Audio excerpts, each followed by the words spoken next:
You are Locked On Ole Miss, your daily podcast on the Ole Miss Rebels. Part of the Locked On Podcast Network, your team every day.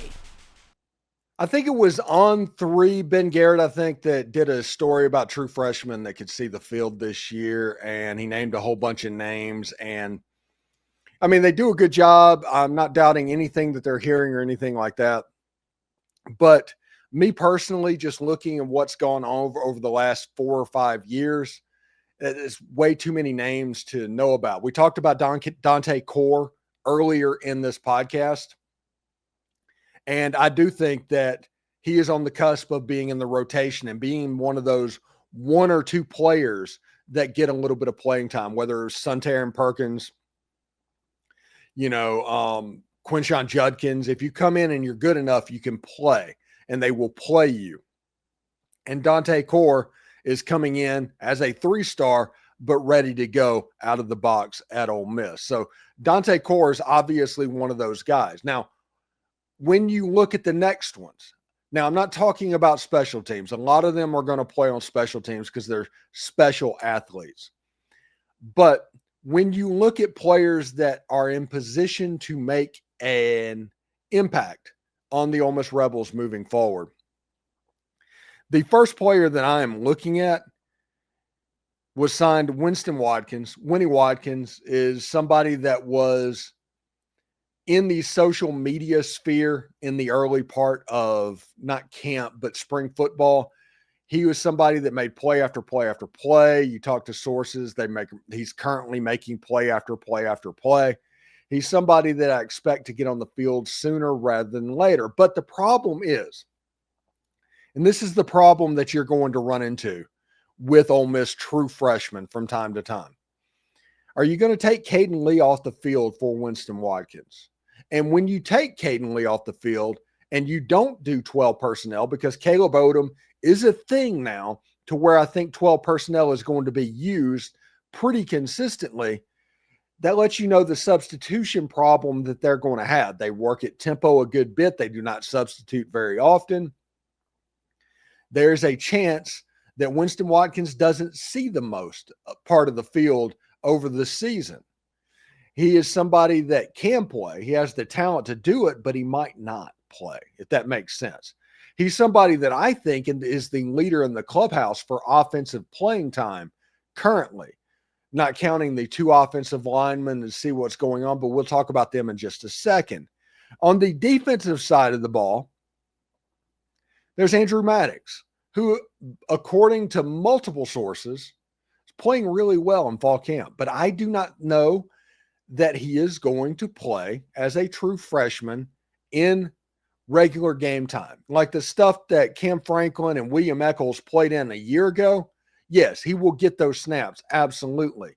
But on a 2nd and 3 in the second quarter at Kentucky, will Andrew Maddox be substituted into the game? That is the question. And one of the rumors that I have heard from Ole Miss is the ability and want to shift Cam Franklin down from time to time into a 3 technique type position. Cam Franklin he's a monster. He has grown out of this world. I would think that they would trust Cam Franklin more than they trust Andrew Maddox. Again, this is not anything against Andrew Maddox. This is just going off the past of what they've done. So I would put Cam Franklin over Andrew Maddox in the rotation. Now, in practice, when they're doing their walkthrough and stuff like that, yeah, you're probably not showing stuff like that. You're not. You're not going to put that on film for anybody to talk about. But Andrew Maddox, I think, is going to play a little bit. But if you look at what they did with William Echoles and Cam Franklin a year ago, I think the path for Andrew Maddox is right about the same as that, if that makes any sense whatsoever. On the offensive line, 2 players called out by Lane Kiffin at his press conference was Connor Halls, the offensive lineman out of Orlando, Florida, and Devin Harper, the offensive lineman out of Shreveport, Louisiana. Late flip from LSU. Connor Hall was a late flip from Arkansas, and they arrived ready to go. Again, the offensive line, in my opinion, is just like the defensive line. They might be ready to go. They might be ahead of the schedule, but I do not see early playing time in their future. Again, prove me wrong. I could be absolutely wrong on that. But if you go by what this coaching staff has done in previous years, these players are probably going to have to watch a little bit. Remember, the most important fact about this staff is they do not do OJT. They don't at all. There is no OJT on the staff. They do their practice. You can make mistakes in practice, but once you get into the games, they expect 100% execution. Now, is that possible? No, it's not, but that's what they expect. That is the standard. You always talk about the standard. That is the standard, and they are demanding of your ability once you get into the game. Listen, Ole Miss had a wide receiver. I can't remember his name. A couple of 3 years ago, a little guy played in the slot, had a massive camp, absolutely blew up, got on the field, did not make the plays that needed to be made, didn't hear from him any longer. Michael Trigg, the same type deal. Once they got in the game, if they made a mistake, you didn't hear it. He dropped a pass against Georgia Tech. Shortly after, he was off the team.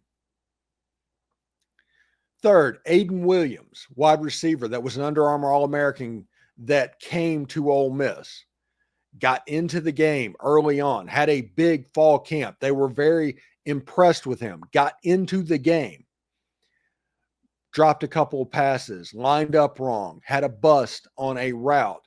He didn't play anymore. This staff does not do OJT. And that is very important to realize, especially when talking about the true freshmen that Ole Miss have. They love this class. They absolutely love them. They think a lot of them have a chance to be absolute stalwarts on this team. They are not going to put them into the game before they are ready, period. So we'll see exactly how that goes. All right. So today's question is about the 1983 Ole Miss versus Mississippi State game. Okay. Not about the immaculate deflection. We all know that Artie Cosby missed about a 20-yard field goal in Barron Stadium. The wind knocked it down the whole 9 yards. The one field goal in history, and I was there along with 200,000 of my closest friends, that both sides celebrated a field goal. But my question and the trivia question is, Mississippi State got out to a 17-0 lead in the first half in that game. That game that was won 24-23 by Ole Miss. Mississippi State got out to a 17-0 lead in the first half. But towards the end of the second half, there was a momentum shift. A player sparked a comeback that led to the immaculate deflection. Who was that scored a touchdown on a punt return touchdown that led to the comeback? Who sparked the comeback? We will talk about that a little bit later on. Put your answer down in the comments below. And also, we will give the answer a little bit later on in the day. So who sparked the comeback that led to the immaculate deflection with a punt return touchdown? Pretty cool stuff there. Leading to the immaculate deflection. That was my second game to go to live, the immaculate deflection. The first one was the 82 Egg Bowl that Ole Miss ended up losing, that Ken Austin was actually the quarterback for Ole Miss. So thank you for making Locked On Ole Miss your go-to source for Ole Miss sports. We pride ourselves in offering the most comprehensive perspectives. It's why we're the front door of Ole Miss. If you don't believe me, Google Ole Miss podcast. We're like 80% of that page. So don't forget to subscribe, like, or comment. On the podcast apps, if you do that, subscribe to the podcast side. Leave a 5-star review. It all helps the show out, and it's completely free. Your support means the world to us. If you want a little bit more, our Insiders program, the link to join is down below, a 14-day free trial and the easiest cancellation ever. For your second listen, check out the Portal Show. Brian Smith has the latest rumors, portal entries, and signings. Be the most informed fan on the rapid changes to college football's landscape. Find the Portal on YouTube or wherever you listen to podcasts. Hotty toddy, everybody. And remember, analytics is just the old English word that means bad football. We'll see you tomorrow.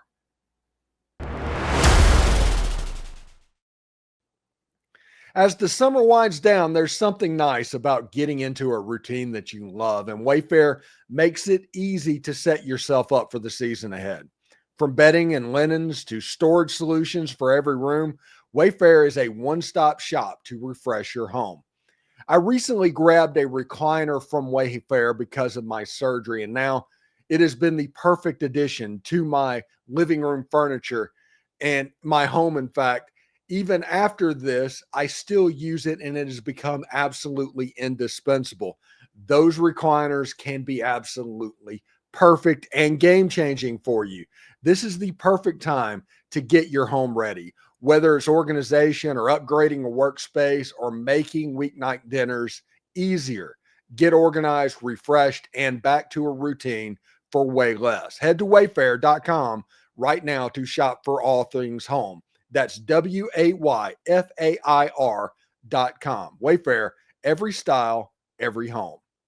August 26th is officially FanDuel Futures Day, a brand new holiday for football fans who live for bold prediction and preseason hunches. For just 24 hours, FanDuel is giving you deals on the NFL season predictions, whether you're calling for the MVP, eyeing a long shot division winner to crown your Super Bowl champion before week one. It all kicks off this weekend. So take a flyer on the MVP race. I'm going with Jayden Daniels, seriously. Or maybe you can crown a champion in August. I like Buffalo. I think this is their year. Or parlay your division winner dark horses. Visit the FanDuel app today and start planning for your future bets now, because Future Day is just one day and one day only. FanDuel, play your game. Thank you for making Locked On Ole Miss your go-to source for Ole Miss sports. We pride ourselves in offering the most comprehensive perspectives. It's why we're the front door of Ole Miss. If you don't believe me, Google Ole Miss podcast. We're like 80% of that page. So don't forget to subscribe, like, or comment. On the podcast apps, if you do that, subscribe to the podcast side. Leave a 5-star review. It all helps the show out, and it's completely free. Your support means the world to us. If you want a little bit more, our Insiders program, the link to join is down below, a 14-day free trial and the easiest cancellation ever. For your second listen, check out the Portal Show. Brian Smith has the latest rumors, portal entries, and signings. Be the most informed fan on the rapid changes to college football's landscape. Find the Portal on YouTube or wherever you listen to podcasts. Hotty toddy, everybody. And remember, analytics is just the old English word that means bad football. We'll see you tomorrow.